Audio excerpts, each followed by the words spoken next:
અમે ભારતીય જનતા પાર્ટીનો વિરોધ કરીશું, એટલે બાય ડિફોલ્ટ જે સામે હશે એનામાં મતદાન થશે. અમે કોઈ પક્ષનું નામ શું કરવા દઈએ? એ શ્યુતપતિ જો પદ્મિનીબાનું નામ દેવા માગતો નથી. તમે ક્લિયર જ છે ભારતીય જનતા પાર્ટીને હરાવવાની છે, તો કોણ જીતશે? નહીં, એનું કારણ છે. નહીં, એનું કારણ જો નહીં, એ આમાં કોઈ પક્ષની વાત નહીં થાય. તમે મારે જે બોલવું હોય જ બોલીશ, કે ભારતીય જનતા પાર્ટીને હરાવવાની છે, કોઈ પક્ષની વાત થશે નહીં. પણ અમે કાળા વાવટાથી દેખાવો કરીશું. એટલે સરકાર જો ઓપ્શન લાવશે કે કાળા વાવટા, તો કેસરિયા વાવટા ફરકાઈએ, વિરોધ ચાલુ રહેશે, વાવટો ગમે તે હોય. મતલબ, અને હું તમને વાત કરું કે અમે 26 બેઠકો ઉપર અમને રૂપાલા દેખાય છે. આ પ્રશ્ન જ નથી, અત્યારે આ પ્રશ્ન જ નથી. તમે સ્કીપ કરો ભાઈ, સ્કીપ કરો. કાલે પૂછવાતા ને અમિતભાઈને પૂછવાતા ને કાલે કેમ કોઈ કશું ના પૂછ્યું અમિતભાઈને? કાલે અમિતભાઈને પૂછવાતા ને કાલે તમે વાતની જવા દો ભાઈ, તમે શાંતિ રાખો.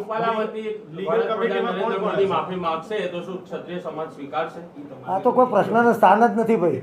આ પ્રશ્ન જ હું સ્ક્રીપ કરું છું. તમે રૂપાલાનું નામ જ ના દો મારા આગળ. સૌને જય સોમનાથ, જય રઘુનાથ, જય માતાજી. આપ સૌ પત્રકાર મિત્રોનું પત્રકાર પરિષદમાં ક્ષત્રિય સમાજ અને સંકલન સમિતિ વતીથી સ્વાગત કરું છું. આપના જે કોઈ પ્રશ્નો હોય એ આપ મને પૂછી શકો છો. જે મીટિંગ મળી હતી, કયા મીટિંગના મુદ્દાઓ રહ્યા હતા, આગામી સમયમાં કેવા પ્રકારના કાર્યક્રમ? જો અમે 14મી તારીખે જે મહાસંમેલન કર્યું એમાં અમે ડેડલાઇન આપી હતી કે અમે 19 તારીખ સુધી ભારતીય જનતા પાર્ટીના હાઈકમાન્ડને અલ્ટિમેટમ આપીને કહ્યું હતું કે 19 તારીખ સુધીમાં પુરુષોત્તમ રૂપાલાની ઉમેદવારી તમે નહીં ખેંચો તો અમારો પાર્ટ 1 ઓપરેશન રૂપાલા એ 19 તારીખે પૂર્ણ થશે અને પાર્ટ 2 ઓપરેશન ભાજપ એ ચાલુ થશે. તો આજે અમે ઓપરેશન ભાજપ શરૂ કર્યું છે. આજની અમારી મિટિંગની અંદર 26 લોકસભા બેઠકના અમારા તમામ આગેવાનો, ક્ષત્રિય આગેવાનો, 120થી વધુ સંસ્થાઓ અને 150 જેવા અમારા અલગ અલગ ક્ષેત્રના સામાજિક કાર્યકર્તા, બુદ્ધિજીવીઓ અને આગેવાનો ઉપસ્થિત હતા. સંકલન સમિતિ પહેલાં કોર સમિતિ મળી. કોર સમિતિમાં અમે જે મુદ્દાઓ નક્કી કર્યા એ મુદ્દાઓ સંકલન સમિતિમાં મૂક્યા અને સંકલન સમિતિએ સર્વાનુમતે આ મુદ્દાઓને બહાલી આપી, જે આપની સમક્ષ હું રજૂ કરી રહ્યો છું. આવતીકાલથી એટલે કે તારીખ 20/4/2024થી ગુજરાતના તમામ જિલ્લાઓની અંદર, કારણ કે આ માતાઓ બહેનોની અસ્મિતા ઉપર ટિપ્પણી હતી, એટલે આવતીકાલથી દરેક જિલ્લા મથકો ઉપર અમારી માતાઓ બહેનો 7 તારીખ સુધી ક્રમશઃ એક દિવસનો પ્રતિક ઉપવાસ કરશે. એની શરૂઆત આવતીકાલથી થશે. 21 અથવા વધુ બહેનો, બીજા દિવસે બીજી બહેનો, ત્રીજા દિવસે ત્રીજી, એમ ક્રમિક રીતે 7 મે એટલે કે મતદાનના દિવસ સુધી આ પ્રમાણેનું અમારું બહેનોનું પ્રતિક ઉપવાસ એક દિવસનો એ ચાલુ થશે. નંબર 2, કમિશનરશ્રીએ, અમદાવાદના કમિશનરશ્રીએ એવો પરિપત્ર કર્યો કે કાળા વવટાઓ દર્શાવી અને વિરોધ કરવો નહીં. તો એના માટેની એક PIL અમારા આગેવાનોએ દાખલ કરી છે. કારણ કે એ લોકશાહીના વાણીની સ્વતંત્રતા અભિવ્યક્તિની કલમ 19A 19B નો ભંગ છે. એટલે મેં એને ચેલેન્જ કરી છે. એટલે બીજા કમિશનર શ્રી હોય કે જિલ્લાના કલેક્ટર હોય, એમને આપના માધ્યમથી કહેવા માગું છું કે આવા કોઈ પરિપત્રો કરશો નહીં. આ લોકશાહીનું ખૂન કહેવાય, લોકશાહીમાં નાગરિકોની સત્તાનું હનન કહેવાય. એટલે અમે નક્કી કર્યું કે કેસરીયો ધ્વજ એટલે ક્ષત્રિયોનો ધ્વજ. તો આવતીકાલથી અમારા યુવાનો જે વિરોધ કરવાના છે ભાજપની સભાઓની અંદર, એ શાંતિ અને સંયમથી કેસરીયો ધ્વજ હશે અને એમાં રામજીની પતાકા છે, રામજીનું ચિહ્ન છે. એ કેસરિયા ધ્વજથી ક્ષત્રિય સમાજના યુવાનો, વડીલો અને બહેનો જે ગામમાં ભારતીય જનતા પાર્ટીના આગેવાનો પ્રચાર કરવા આવશે એમને ઘૂસવા નહીં દે, એવી જાહેરાત આજે સંકલન સમિતિ વતીથી કરવામાં આવી. નંબર 3, અમે 5 ઝોનમાંથી 5 ધર્મ રથ કાઢવાના છીએ. જેમ કે કચ્છ, સૌરાષ્ટ્ર, ઉત્તર ગુજરાત, મધ્ય ગુજરાત, દક્ષિણ ગુજરાત. તો 5 ઝોનમાંથી રથ કાઢીશું. ધર્મમાં રથ, માનો કે કચ્છનો રથ છે તો માં આશાપુરાના મંદિરથી ચાલુ થશે. એ રીતે જે આસ્થાના કેન્દ્રો છે, માનો કે ઉત્તર ગુજરાતમાં અંબાજી, ભાવનગરમાં માં ખોડિયાર, એવી રીતે ધામામાં શક્તિ માતા, બેતરાજીથી રથ નીકળે તો માં બહુચરના સાનિધ્યમાંથી. ટૂંકમાં કહેવાનો મતલબ કે ધર્મ રથ નીકળશે, એનું તમામ આયોજન જિલ્લા સમિતિઓ કરશે. એની એક અલગ કમિટી બનવામાં આવી છે અને કોર કમિટીના સંકલનના જે સભ્યો છે એ એનું ઓબ્ઝર્વેશન કરશે. ત્યાંથી જે વ્યક્તિઓને બોલાવવામાં આવશે એ અમારા આ આગેવાનોમાંથી એ આગેવાનો એ ધર્મ રથમાં ફરશે અને અમે ઘેર ઘેર જઈ અને જાહેર જનતાને, પ્રજાને, ભાઈઓ બહેનોને એક ધર્મરથના માધ્યમથી એવું કહીશું કે 22/4થી આ રથ શરૂ થશે. એવું કહીશું અમે કે ભારતીય જનતા પાર્ટીને મત કેમ નહીં, એની પત્રિકા પણ હશે અને અમે લોકો સુધી, તમામ પ્રજા સુધી પહોંચીશું. આગળનો મુદ્દો, આપણો જે આગળનો મુદ્દો છે એમાં અમે વાત કરી એમ કે અમારી જિલ્લા કમિટી, તાલુકા અને શહેર ગ્રામ્ય કક્ષાની કમિટી તૈયાર થઈ ગઈ છે અને અમે એક જિલ્લામાં, દરેક તાલુકામાં જિલ્લા પેટર્ન મુજબ પ્રવક્તાની નિમણૂક કરવાના છે. 2 પ્રવક્તા. કારણ કે હવે અમદાવાદમાં પ્રેસ કરવાનો સમય નથી અને અમારું મુખ્ય એપિક સેન્ટર, અમારું જે મુખ્ય એપિક સેન્ટર છે એ રાજકોટ છે. રાજકોટમાં હવે જે બી કાર્યવાહી થશે તો અમારા આવતીકાલથી જ સૌરાષ્ટ્ર જાતના આગેવાનો એ રાજકોટ હેડક્વાર્ટર ખાતે પહોંચશે, મતદાનની જાગૃતિના કાર્યક્રમો કરશે, અમને ટેકોવાળા આપવાવાળા સમાજોને બોલાવશે. માતાઓ બહેનોની પણ આજે કમિટી બનાવવામાં આવી છે. આખું મહિલા સંગઠન ગુજરાત કક્ષાએ, જિલ્લા વાઇઝ અને કોર કમિટીમાં જે મહિલા બહેનો છે એ મહિલા બહેનો એ આ વસ્તુને કેવી રીતે વધુ લોકો સુધી પહોંચાડી શકાય, એમ યુવાનોને જુદા જુદા કાર્યક્રમો કઈ રીતે આપવા, તો એના માટે યુવા સમિતિ પણ બનાવવામાં આવી છે. જેવી પત્રકાર પરિષદ પડશે અમે જિલ્લા વાઇઝ બેસવાના છીએ, માતાઓ જોડે બેસવાના છીએ, યુવાનો જોડે બેસવાના છીએ અને આ પ્રકારની કમિટી બનાવવાના છીએ. અમે જિલ્લા વાઇઝ જે અમારી કમિટી બનશે એમાં લીગલ કમિટીને પણ એડ કરવાના છીએ. કારણ કે આ સંઘર્ષ લોબો ચાલવાનો છે એટલે અમે દેખાવ કરતા હોય શાંતિપૂર્ણ રીતે તો પણ સરકાર, જેમ કે આપણા ધ્યાન ઉપર મૂકવા માગું છું, અમે 2 દિવસ પહેલાં પત્રકાર મિત્રોના માધ્યમથી કાર્યક્રમ જાહેર કર્યો હતો કે રામનવમીના દિવસે રામ જન્મોત્સવની ઉજવણી માટે ઠેર ઠેર મહાઆરતીના કાર્યક્રમો કરવા. તો બધી જગ્યાએ કાર્યક્રમ થયા, પણ ભાવનગરની અંદર અમારું જે પ્રાઇવેટ ગરાસિયા બોર્ડિંગ છાત્રાલય છે એમાં ત્યાંના લોકલ ક્રાઇમ બ્રાન્ચના પીઆઈ ઘૂસ્યા અને અમારા કાર્યક્રમને રોકવાનો પ્રયત્ન કર્યો. તો હું ગૃહમંત્રીને કહેવા માગું છું, મુખ્યમંત્રીને કહેવા માગું છું અને જિલ્લા પોલીસ મહાનિર્દેશકને પણ કહેવા માગું છું કે અમારી પ્રાઇવેટ પ્રોપર્ટી હોય એમાં તમે કોઈ પોલીસને મોકલશો નહીં.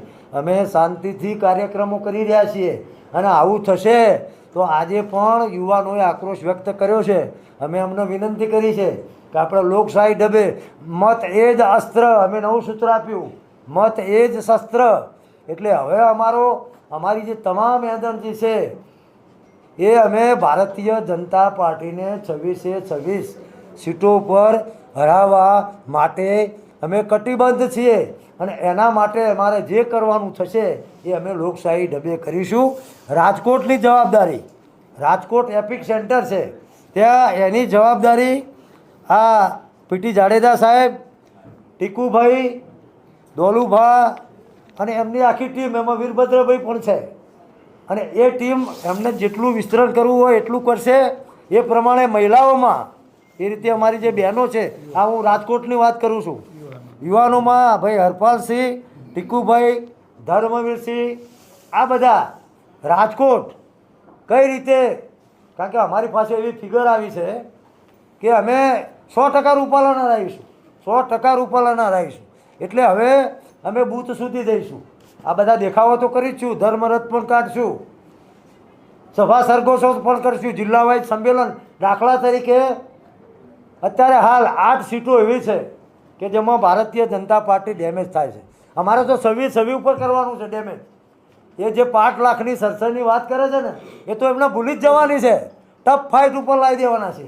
પણ માનો કે બનાસકાંઠા, પાટણ, સાબરકાંઠા, પછી આ બાજુ ભરૂચ, પછી એથી આગળ વધો તો સુરેન્દ્રનગર, રાજકોટ, જામનગર, ભાવનગર, ઘણી બધી સીટો એવી છે કે જેમાં અમે એમને કાંટાની ટક્કર આપીશું અને અમે ક્ષત્રિયો તમામ સમાજને સાથે લઈ અને એ દિવસે મોટામાં મોટું મતદાન કરાવીશું. એટલે સરકાર અને હાઈકમાન્ડ ને અત્યાર સુધી અમને ક્ષત્રિયોને ટેકન ફોર ગ્રાન્ટેડ લીધા. અમે 24 તારીખથી લોકશાહી ઢબે લડી રહ્યા છીએ.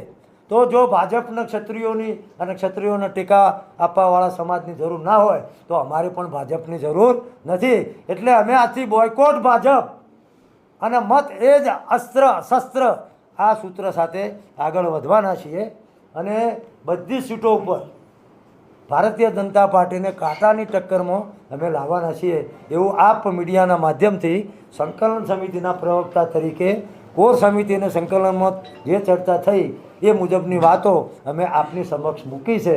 હવે આપને કંઈ પ્રશ્નોત્તરી હોય તો આપ પૂછશો, પછી અમારા બે પ્રતિભા.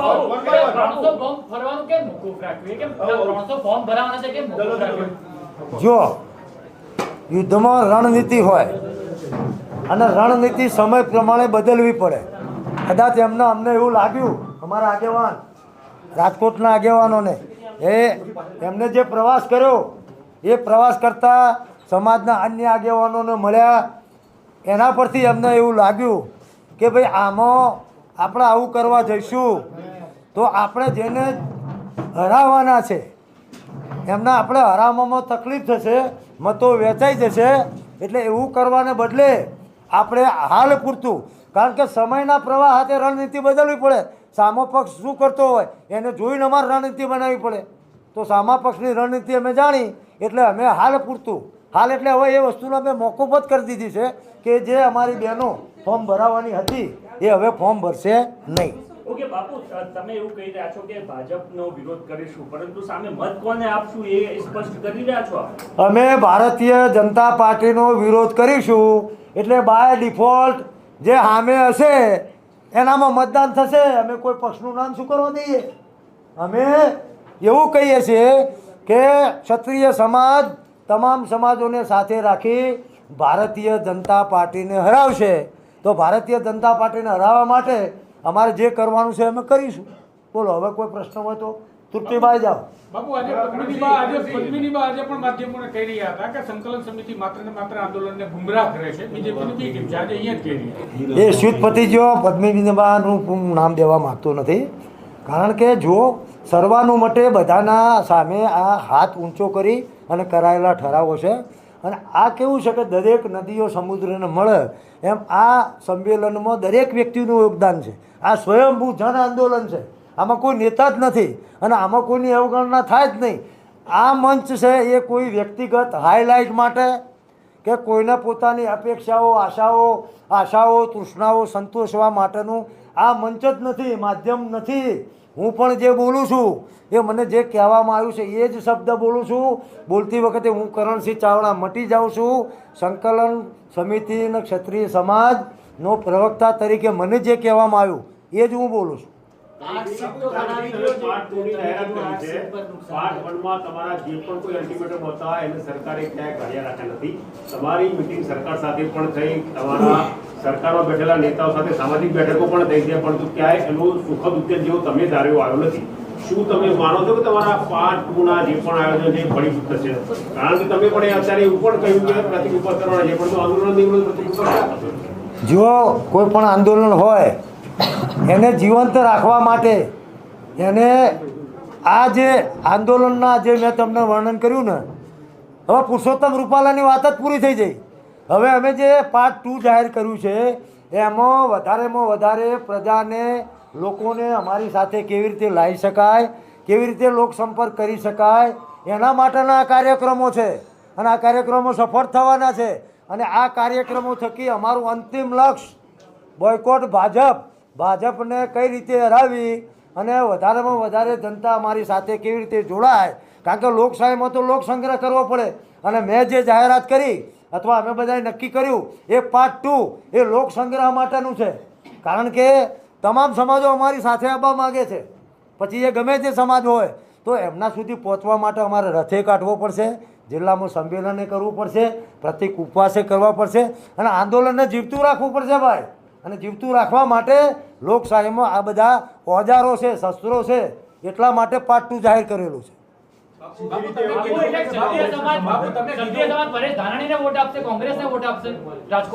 એવું થાય કે જો ભાજપને હરાવી ભાજપનો બોયકોટ કરવું છે, તમારા અપક્ષના કોઈ ઉમેદવાર નથી રાખવાના, આ બી તમે જાહેર કર્યું. તમે એવો અર્થ સમજી લો ને, તમે શના માટે ક્લિયર જ છે ભારતીય જનતા પાર્ટીને હરાવવાની છે તો કોણ જીતશે? નહીં એનું કારણ છે, નહીં એનું કારણ જો નહીં એ આમાં કોઈ પક્ષની વાત નહીં થાય. તમે મારે જે બોલવું હોય જ બોલીશ કે ભારતીય જનતા પાર્ટીને હરાવવાની છે, કોઈ પક્ષની વાત થશે નહીં. ચલો આગળ કઈ પ્રશ્ન ના હોય. બાપુ તમે કીધું એવું કે અમે કાર્યક્રમો કરીશું, કાળા વાવટા પર કરીશું, એ પ્રકારની વાત હતી. એની સામે આ કેસરિયા વાવટાની વાત છે. તો પણ એ તમને કરવા દેશે ખરા? તમને મંજૂરી આપશે સરકાર? બધામાં સરકારી મંજૂરી લેવાની ના હોય ભાઈ. બધામાં લોકશાહીમાં વાણીની સ્વતંત્રતા દેખાવો કરવા માટે આ બધા સાધનોનો ઉપયોગ કરી શકાય. એટલે અમે કાળા વાવટા ફરકાઈશું. તમારે ધરપકડ કરવી હોય તો કરી લેજો, ધરપકડ કરજો ને. પણ અમે PIL દાખલ કરી છે અને અમે સવિનય કોઈ પણ પ્રકારના કેસો અમારા યુવાન ઉપર ન થાય અને ગુજરાતની પ્રજા હેરાન ન થાય એ અમારું લક્ષ્ય છે. એટલે અમે સંયમથી જઈ રહ્યા છીએ. પણ અમે કાળા વાવટાથી દેખાવો કરીશું. એટલે સરકાર જો ઓપ્શન લાવશે કે કાળા વાવટા તો કેસરિયા વાવટા ફરકાઈએ, વિરોધ ચાલુ રહેશે, વાવટો ગમે તે હોય. મારો કહેવાનો ભાવ એ છે. બોલો. કરણસિંહ, એક બહુ સંવેદનશીલ મુદ્દો છે. મતદાનને દિવસે રાજ્યભરમાં ક્ષત્રિય સમુદાય એક તરફી વોટિંગ કરશે તો સામાજિક સમરસતાને ક્યાંય આંચ આવશે, ક્યાંય ઘર્ષણ થશે, અને થશે તો ક્ષત્રિય સમાજ એને કઈ રીતે જોશે? કારણ કે આ એક બહુ મોટી સંભાવના છે કે આ થયા વિના નહીં. આજે એક અખબારે મેન્શન કર્યું છે કે આણંદમાં બહુ મોટું સંમેલન કરવાના છો, એની શું રૂપરેખા? હવે જુઓ, કોઈ મોટું સંમેલન અમે કરવાના નથી. મીડિયાવાળા મિત્રો પણ મને પૂછે છે કે તમે GMDCનું ગ્રાઉન્ડ ભરવાના છો? ના. હવે અમારી જિલ્લા કક્ષાની, તાલુકા કક્ષાની જે બી મિટિંગો સંમેલન થશે એ સ્પષ્ટ રીતે ભારતીય જનતા પાર્ટીને હરાવવાના અપીલ તરીકે થશે. અને આપે જે આશંકા વ્યક્ત કરીને તો એ આશંકાને હું આ બધા આગેવાનો વતીથી આપને આશ્વસ્ત કરવા માગું છું ગુજરાતની જનતાને કે પહેલાં 1981 પહેલાં રાજકીય પક્ષોએ પોતાનો રોટલો શેકવા માટે સમાજને સામે લાવી દીધો હતો. હવે એવી પરિસ્થિતિ નથી. અમે સ્વયંભૂ 6 લાખ ઉપરાંત ક્ષત્રિયો ભેગા થયા. ક્યાંય એક કાકરી પણ ખરી હોય તો મને બતાવો. તો એ શંકા નિર્મૂળ છે. બધા સમાજો સમજી ગયા કે રાજકીય રીતે રોટલા. અને હું તમને વાત કરું, કે અમે 26 હવે 26 બેઠકો ઉપર અમને રૂપાલા દેખાય છે. કોણ દેખાય છે? રૂપાલા. તો રૂપાલાના સામે જે સમાજ હશે, જે ઊભો રહ્યો છે, તમે પરેશભાઈ દાણાની વાત કરી, તો લેવા પાટીદાર અમારો સમાજ છે. કોઈ કડવા પટેલભાઈ હશે ઉમેદવાર, તો કડવા પાટીદાર અમારો સમાજ છે, અમારો પરિવાર છે, અમે એને મદદ કરવાના છીએ. કોઈ જગ્યાએ અમારો આદિજાતિનો ભાઈ હશે, કોઈ દલિત સમાજનો ભાઈ હશે, કોઈ બ્રહ્મ સમાજનો ભાઈ હશે. તો કોંગ્રેસમાં તો બધી જાતિઓ છે. તો આમાં વર્ગ વિગ્રહની, જાતિની અત્યાર સુધીમાં આવા બહુ પ્રયત્ન થયા. અમારું આંદોલન ચાલુ થયું ત્યારથી શરૂ કરી અને ક્ષત્રિય વર્સિત પાટીદાર લાવવાનો બહુ પ્રયત્ન થયો, પણ બધા સમાજો હવે સમજી ગયા છે અને કોઈ જગ્યાએ, કોઈ પણ જગ્યાએ આવી એક પણ ઘટના ઘટશે નહીં. વડાપ્રધાનનો કાર્યક્રમ છે 22 તારીખે, એમાં વિરોધ થશે? જો જિલ્લા કમિટી એ વસ્તુ નક્કી કરશે અને વડાપ્રધાન હોય કે ગૃહમંત્રી હોય, ક્ષત્રિય સમાજ એની રીતે તમામ સમાજોને સહયોગમાં લઈ અને એનો પણ વિરોધ કરશે. વિરોધ કેમ નહીં કરે? 100% કરશે, પણ એ સિસ્ટમમાં હશે, સંયમમાં હશે. એટલે વિરોધ તો થવાનો. જે બી નેતા આવે, જે બી નેતા, એનો લોકશાહી ઢબે વિરોધ થશે ને થશે. અમે સંયમ દાખવશું. અમે રાજકોટમાં જે કહ્યું, પણ રાજકોટમાં તમે એક જ સમાજ હતો અને વોટિંગ વખતે આપણે હાથ ન લંબાવીએ તો કોઈ તાલી ન મારી જાય એવું જરૂરી નથી. એટલે આ એક વસ્તુ ધ્યાન રાખજો. તમે સંયમ દાખવશો, પણ કોક કાંકરી ચાળો કરે તો કોઈ કાકરી ચારો ના કરે ભાઈ, કોઈ કાકરી ચારો ના કરે. તમે બહુ ઊંડા પ્રશ્નો, તમે મારી વાત સાંભળો. આ પ્રશ્ન જ નથી અત્યારે, આ પ્રશ્ન જ નથી. તમે સ્કીપ કરો ભાઈ, સ્કીપ કરો. કાલે પૂછવાતા ને અમિતભાઈને પૂછવાતા ને કાલે કેમ કોઈ કશું ના પૂછ્યું અમિતભાઈને? કાલે અમિતભાઈને પૂછવાતા ને કાલે તમે વાતનું જવા દો ભાઈ, તમે શાંતિ રાખો. બોલો ભાઈ. તમને ગણાવી કે પહેલી જ બેઠક રાજકોટ નુકસાન નહીં જશે, હારી જશે. બીજી બેઠક સીધી સુરેન્દ્રનગર, ત્યાં અમારા 3.5 લાખ મત છે. ત્રીજી બેઠક બનાસકાંઠામાં તમે ચિત્ર જુઓ કે અમે ઉતરીશું. એટલે અમે અત્યારે હાલે, તમે મીડિયાવાળા મિત્રો બહુ મારા કરતાં તમારી પાસે માહિતી વધારે હોય છે. અત્યારે હાલ જે ઉમેદવારો બે ફરી રહ્યા છે એના ચહેરા પર, કયા ઉમેદવારના ચહેરા પર નૂર છે તમને ખબર છે.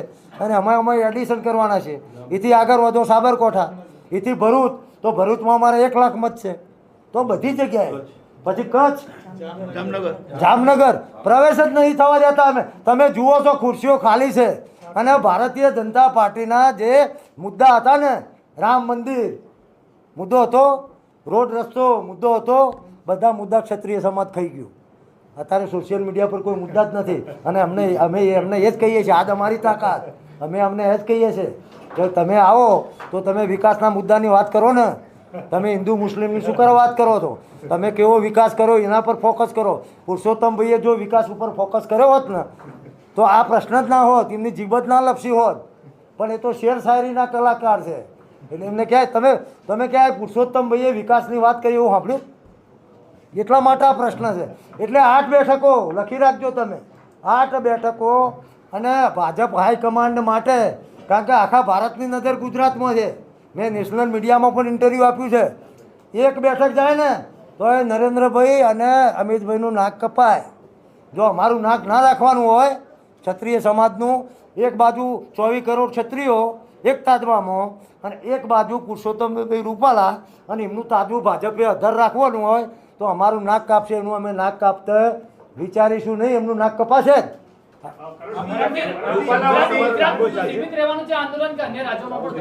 આ આંદોલન અત્યારે અમારા નરુકા સાહેબ આવ્યા હતા, અમારા મહિપાલસિંહ મકરાણા આવ્યા હતા. આ આંદોલન તમે ગુજરાતની ક્યાં વાત કરો છો? પહોંચી જ છે. તમે મીડિયાના મિત્રો જુઓ કે ઉત્તર પ્રદેશમાં ઉત્તરાખંડ, ઉત્તર પ્રદેશ, મધ્યપ્રદેશ, આસામ, આંદામાન નિકોબાર સિવાય એક પણ સ્ટેટ એવું નથી કે જો ક્ષત્રિયો નથી. બધી જગ્યા ક્ષત્રિયો છે. અટકો જુદી જુદી છે. એટલે આ તો આખા ભારતમાં જવાનું. આ તો આખા રૂપાલા વતી લીગલ કમિટીમાં કોણ કોણ મોદી હશે? માફી માંગશે તો શું ક્ષત્રિય સમાજ સ્વીકારશે? આ તો કોઈ પ્રશ્નનો સ્થાન જ નથી ભાઈ. આ પ્રશ્ન જ હું સ્ક્રિપ્ટ કરું છું. તમે રૂપાલાનું નામ જ ના દો મારા આગળ. લીગલ કમિટીમાં કોણ કોણ હશે? આપણે કેવી પ્રકારની કાર્યવાહી? હવે બહુ થયું. લીગલ કમિટીમાં કોણ કોણ હશે? લીગલ કમિટીમાં વકીલો હશે. જે જિલ્લાના દરેક જિલ્લામાં અમારા ક્ષત્રિય સમાજના અન્ય સમાજના જે વકીલો છે એ વકીલો લીગલ કમિટીમાં છે. એટલે હવે બેનને આપું છું. પ્રશ્નોત્તરી પૂરી થઈ, ફરીથી તમને બોલાવીશું. કોઈ આપણા આ પ્રશ્નનો જવાબ આપવો નથી. હવે બેન કહેશે. માતાજી આપ સૌને. ખાસ તો આટલા દિવસથી અમે જે અસ્મિતાની લડાઈ લડી રહ્યા હતા એ અમે લોકશાહી ઢબે બૌદ્ધિકતાથી અમે બધી જગ્યાએ લડાઈ આપી છે. અને આપણે જોયું હોય કે અમે અત્યાર સુધીમાં અમારી ગરિમા સાથે જે રીતે લોકશાહીમાં લડાઈ આપવું જોઈએ, આવેદન આપવા જોઈએ, એ બધી પ્રક્રિયામાંથી અમે પસાર થયા. એક વાર્તાલાપની પ્રક્રિયા પણ જે મોવડી મંડળ સુધી પહોંચવું પડે એ પણ અમે કર્યું. સત્તાધારી પક્ષના જે અમારા નેતાઓ હતા એ પણ અમારી પાસે આવ્યા. અમે અમારો અવાજ બનાવીને એમને આગળ મોકલ્યા. એ પછી પણ અમે CM સાથે, HM સાથે અને માન્ય પાટીલ સાહેબ સાથે પણ અમે મુલાકાત કરી. અમારો જે પ્રશ્ન હતો બહેનો દીકરીઓની જે વાચા હતી અમે ત્યાં સુધી પહોંચાડી.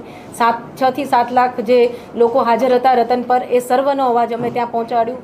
છતાં પણ કોઈ જગ્યાએ અમારી જે એક આ માંગ હતી, અમારી જે એક અસ્મિતાનો સવાલ હતો, અમારા જે અસ્તિત્વ પર જે લાંછન લગાડેલું હતું, અમે એક આશા સાથે ચાલતા હતા કે આપણે હિન્દુ રાજ્યની જ્યારે વાત કરતા હોય, રામ રાજ્યની વાત કરતા હોય, ત્યારે જો બહેનો દીકરીઓ પર આવો ટિપ્પણી થતી હોય અને પાર્ટી આની પર કોઈ નિર્ણય લેશે, અમે એવી આશા સાથે ચાલતા હતા. પણ હવે અમારી પાસે કોઈ પણ રસ્તાઓ હવે બચ્યા નથી અને ફરી અમે અમારી મર્યાદા ચૂકવા નથી માંગતા. આ લોકશાહી છે, અમે સ્વીકારીએ છીએ, રાજાશાહી નથી.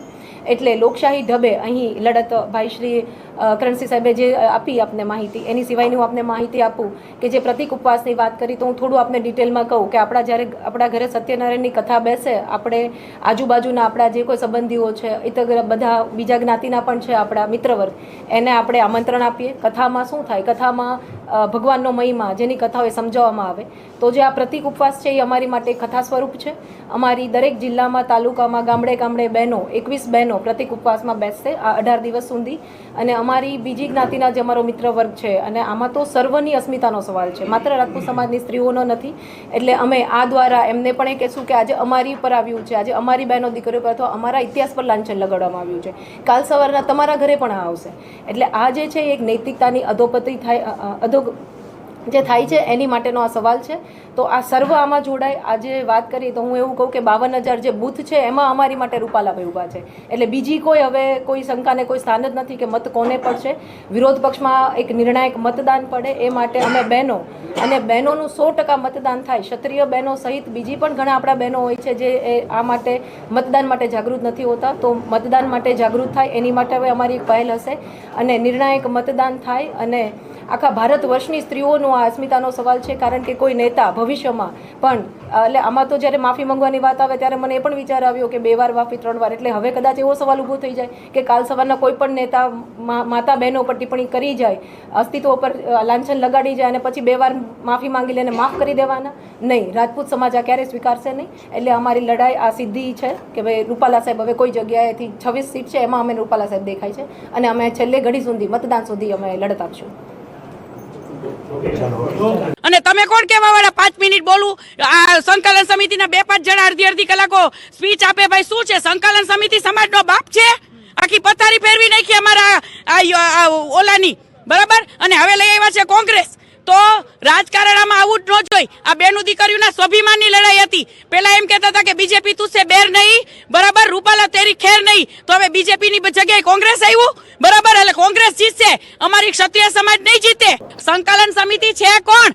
સમાજે થોડું સંકલન સમિતિને હક આપ્યો છે કે તમે આમ કરો કે તેમ કરો. ટાઈમ ઉપર ટાઈમ જ આપ્યા. સંકલન સમિતિ હવે શું કરે છે ની હું નિર્ણય લેવા જોવા આવી છું કે સંકલન સમિતિને જો હકીકતની લડાઈ આપી હોત તો 16 તારીખે રૂપાલાભાઈને ફોર્મ ભરવા દેવામાં ન આવત. એ તો બધું ઠંડુ પાડી દીધું. આટલું મોટું મહાસંમેલન યોજ્યું. મારા ક્ષત્રિય સમાજના ભાઈઓને અમે બહેનો આપણી જીત જ થઈ છે. હું મેસેજ કહેવા માંગુ છું કે મારા ભાઈઓ ત્યાં ભૂખા તરસા જે આવ્યા હતા ને એ અમારા બહેનો દીકરીઓ માટે આવ્યા હતા, નહીં કે સંકલન સમિતિ માટે કોઈ આવ્યું હતું. સંકલન સમિતિને એમ હોય ને કે અમારી માટે આવ્યું હતું તો ભૂલી જાજો. આ તો અમારા બહેનો દીકરીઓની લડાઈ માટે આવ્યા હતા ત્યાં અને આખા ક્ષત્રિય સમાજને ગુમરાહ કર્યો. પદ્મિનીભાઈ એકલા લડશે હવે આગળ? જી ના, હું શું કામ ભાઈ એકલી? બરાબર. એકલી શું એ લોકોને એ તો કરું તો મને એકલી તો પાડવી હતી. બરાબર. અમારી લડાઈ જે છે હજી આગળ જોશું અમે શું કરું કે શું નહીં કરીએ, પણ જે હકીકતની લડાઈ હતી એ પૂરી થઈ ગઈ. જે અમારે આંદોલન કરવું હતું એ ટાઈમ વયો ગયો. આજે ફોર્મ ભરાઈ ગયો. કાયદા કાનૂન એટલા કડક છે. મારા ભાઈઓને હું કોઈને એવા ઉશ્કેરાવીશ નહીં કે કાલ સવારે એને હેરાન થવું પડે. ક્ષત્રિય સમાજ કોની સાથે છે હવે? એ ક્ષત્રિય સમાજને જોવાનું છે. હવે કઈ રીતનું આંદોલન રહેશે? હવે એનું આંદોલન એટલું જ રહેશે કે આગળ જોવા જઈએ તો આ લોકો હવે કોંગ્રેસ ભાજપ સામે સામે આવી ગઈ છે. હવે આમાં બેનું દીકરીનું કઈ રહ્યું જ નથી. હવે તો આમાં રાજકારણ આવી ગયું. બરાબર છે. આપ માનો છો કે આંદોલન હવે પૂર્ણતાના આરે છે? હવે તો હું જઈને અંદર પ્રશ્ન કરું છે કે શું કરવાનું છે. સમાધાનની વાત થશે તો સમાધાન તો આજે નહીં ને. હવે એ તો સમાધાનની કોણ કે છે સમાધાન? વાત થાય તો રેડી છે સમાજ? ના, સમાજ તો આજે પણ રેડી નથી, કાલ પણ રેડી નતો ને. પણ સમાજ હવે હેરાન થઈ ગયો છે. સમાજને હેરાન કરી નાખ્યો, ગુમરાહ કરી નાખ્યો. સમાજ હવે કોઈ રસ્તે જઈ શકે એમ નથી. બરાબર છે. આજે કાયદા કાનૂન એટલા કડક છે કે અત્યારે હું મારા ભાઈઓને એમ કહી શકું એમ નથી કે આંદોલનમાં નીકળો. બરાબર છે. આજે કલમ કાયદાની બહુ મોટી છે અને એ હું કોઈને હાથમાં લેવા નથી માંગતી અને હું કોઈને કાયદાનો અભંગ કરો, કોઈ ઓલું કરો એ પણ હું કોઈને સલાહ નહીં દઉં. આ કઈ મૂવી છે? આ મૂવી છે પાર્ટ 1 ને પાર્ટ 2. આ મૂવી છે. બરાબર. આ સમાજને ગુમરાહ કરી નાખ્યો આ લોકો. આ મૂવી થોડી છે. તો પાર્ટ 2 ને પાર્ટ 1 કરતા હતા. ક્યાં ગયો પાર્ટ 2 તમારો? અને ઓલા તૃપ્તિબા ક્ષત્રિયાનો ઇતિહાસ રચશે. 350 ફોર્મ ભર્યા ફોર્મ કહીએ શું થયું? કઈ ન થયું. બરાબર. અમે રાજકોટના હતા મેન તો અમને કોઈ સંકલન સમિતિ વાળા એક ફોન પણ નથી કર્યો કે તમે આમ કે તેમ ફલાણું કે ઠીકડું. આજે પદ્મિની બાને ઇન્વિટેશન આપવામાં આવ્યું હતું? જી ના, મને કોઈ સંકલન સમિતિ તરફથી ઇન્વિટેશન નતું આપવામાં આવ્યું.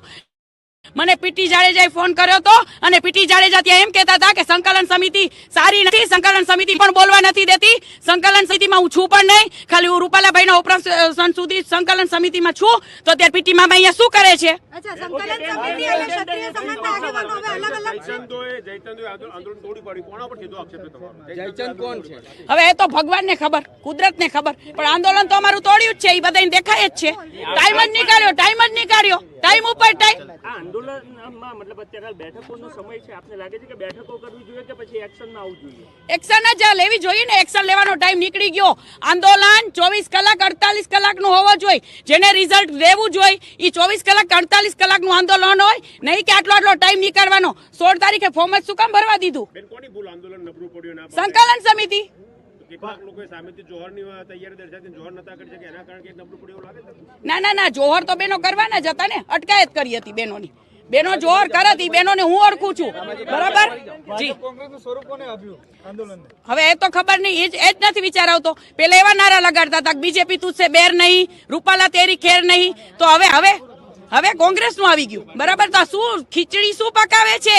અચ્છા, પદ્મિની બા આજે કોઈ મોટો ધડાકો કરવાના હતા, પોતાની રણનીતિ આપવાના હતા, કાલે વાત થઈ હતી. પછી હું કહીશ. હવે હું અંદર જઈને પછી